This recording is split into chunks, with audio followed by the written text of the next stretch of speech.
Eto malupit si Auntie Claire. Dapat daw puwede raw tawaging 18 cargadores or 18 basurero.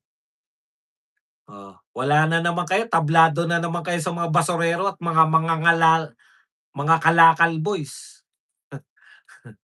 Ito po si Auntie Claire, naisingit na naman po si Duterte. Marami pong nabiktima ang kaguluhan sa Senado. Unang-una pong nabiktima dito ay ang taong bayan na naniniwala sa integridad ng Senado. Ang kaguluhan pong ito ay naganap sa pamumuno ni dating Senate President Alan Cayetano.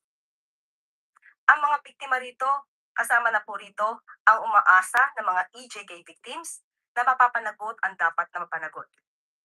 Masasabi ring biktima rito ang dating Pangulong Duterte dahil sa ipinakita na matataas na opisyal pa ang nagkakatlong at nagpapalabas o nagpapatakas sa isang tinatawag na co-perpetrator ng crimes against humanity. Bilib ka talaga. Bilib na bilib talaga ako rito sa utak ni Auntie Claire, eh, 'no? Ha? Kahit po yung mga kaguluhan, alam naman po natin yan si Cayetano, may sarili pong utak yan. Hindi po kumukuha ng demand yan, hindi po kumukuha yan ng command mula po sa mga Duterte. Sarili niya pong utak yan. Maniwala ka. Bilib na bilib ka rito kay Auntie Claire, 'no? Yung siya lang po ang may kakayahang mag-isip na pagdugtong-dugtungin na itong kaguluhan sa Senado ay meron na namang, biktima raw po si Tatay Digong, eh. Biktima pa basta kahit hindi niya na maipaliwanag, basta masabi niya lang yung Duterte. Talagang hindi mo na maintindihan, eh, 'no? Pero eto talaga, siguro kahit ilang taon na tapos na tayo rito, lagi pa rin natin pag-uusapan 'to si Auntie Claire. Sabihin ko sa inyo kasi vlogger pa ako sa matagal na panahon. Puwera na lang kung maging ano ako, yusek puwera na lang kung maging yusek ako ng PCO na humahawak sa mga vlogger.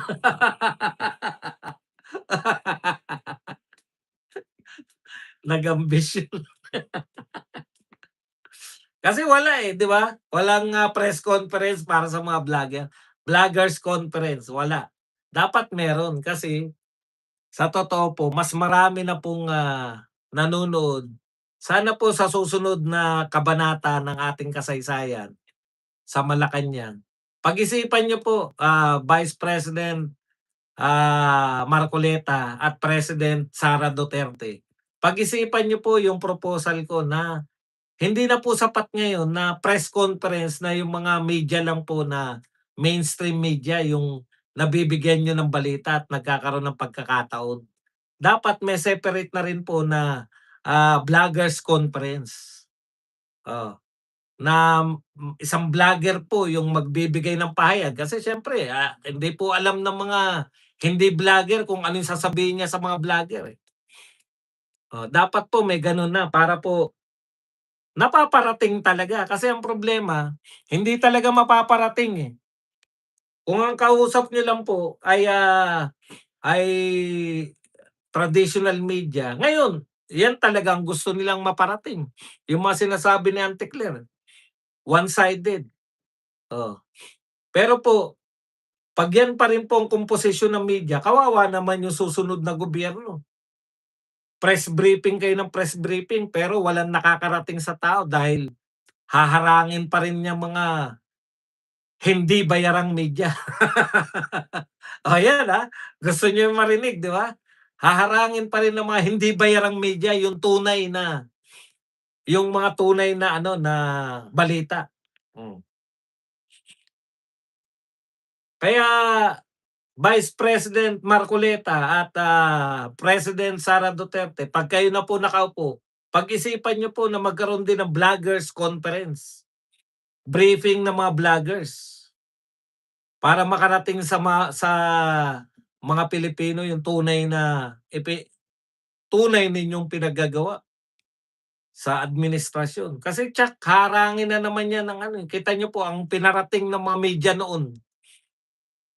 Oh, nung panahon ni Tatay Digong na EJK, EJK. Oh, tignan niyo.